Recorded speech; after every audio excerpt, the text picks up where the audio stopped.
Саламатсыздарбы? Ассаламу алейкум. Интернет колдонуучулар. Муну ушинтип, бүгүнкү замандын талабына жараша мен Куудулдар академиясы деп аталган ушул каналды ачып атырам. Анда эмесе сатира сүйүүчүлөрдү баарыңарды каналдын ачылышы менен коттуктайм. Эмне үчүн бул канал ачылып атат? Эми замандын талабы интернет колдонуучулар өстү, көбөйдү. Телевидениеге караганда интернеттен тезирээк бат маалыматтарды алууга мүмкүнчүлүгүңөр бар. Ошон үчүн ушул каналды типтеп бүгүндөн баштап Кудай буйруса сатирадагы жаңылыктарды, мүчүлүштөрдү, ийгиликтерди, кемчилдиктерди бардыгын ушул канал аркылуу силер менен байланышып туралы деген ойдо каналды ачып атам. Келиңиздер, эми бул каналда кандай деген нерселер? Биринчиден деле куудулдук өнөр деген бул эмне? Куудулдар булар кимдер? Куудулдук өнөр качан жаралган? Биз кимден баштап куудулдук өнөрдүн башталышын билебиз? Кайсы куудулдарыбыз болгон? Бүгүнкү заманда кайсы куудулдар ошол чоң куудулдардын баскан жолун улап элге кызмат кылып келатат деген суроолорго жоопторду берип келем. Себеби дегенде сиздер менен анча-мынча жолукканда телевидениеден, радиодонбу, гезиттенби мына ушундай суроолорду көп бересиңер. Мен 40 жылдан ичинде ушул куудулдук өнөрдү аркалап сахнада келаткан киши катары, бир топ куудул балдар кыздарды тарбиялап сахнага алып чыккан устат катары, бир 400дөн ашык сатираларды жазган сатирик катары мына ушул өнөрдүн коомдогу орду бул бүгүн кандай ролду аткарып атат? Мына ушулар жөнүндө силер менен ой бөлүшмөкчүмүн. Деле куудулдук өнөр куудулдар коомдун өзгөрүшүндө кандай таасир берет? Биздин кандай ордубуз бар? Ошол учурда бийлик төбөлдөрү куудулдарга кандай мамиле кылып келет? Биз эмнеге жакпайбыз? Эмнеге куудулдарды кубалап зал бербей, куудулдарды камаш керек деп кээ бир депутаттар бийик трибунадан туруп сүйлөгөнгө чейин жетти. Демек куудулдар бүгүнкү бийликке өзүнүн чоң бир таасирин тийгизген идеологиялык рычаг катары бир мындай экенибизди сезип турушат. Ошон үчүн чындык чыркырап аларга жакпаганда мына ушундай кадамдарга барып атышат. Мен куудулдарды өстүрүү жаатында бир топ проекттер жасап келдим.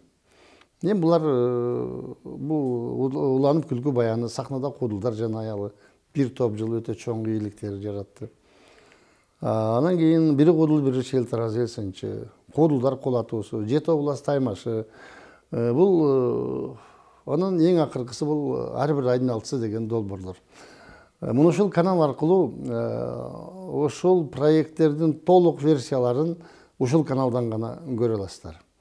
Буга чейинки бир топ каналдар ошол биздин материалдарды сапатсыз тартылып, концерттен отуруп, сотка менен тартып алышып, каналдарга жайгаштырып келет. Эми мен ошол каналдардын бардыгына мындай бир кайрылуу менен кайрылат элем. Келгиле эми мунун баарын токтотойлук. Бардык биздин көрүүчүлөр булар сапаттуу тартылган материалдарды көрүш керек. Алар ушул гана каналдан болот. Ал эми башка иштеп аткан каналдардын бардыгы бир ай мөөнөттүн ичинде кой ушул жаңы жылдан дейинчи, эмдиги жылдын башталышы январь айынан баштап бардыгыңыздар ошол менин проекттериме тиешелүү материалдарды өзүңүздөр каналдардан алып койсоңуздар. Бул сураныч.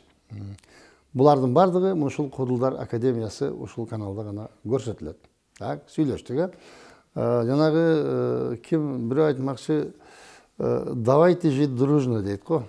Ошон үчүн кандайдыр бир автордук укук боюнча соттук кээ бир териштирүүлөргө чейин жетпей, өз ыктыярыңар менен ошол чыгармалардын баардыгын каналдардан алып койсоңуздар, ал эми көрүүчүлөр, пайдалануучулар ушул канал аркылуу, Куудулдар академиясы аркылуу баардык программаларды, мына азыр жаңы болуп аткан программаларды ушул канал аркылуу көрүп турсаңыздар болот.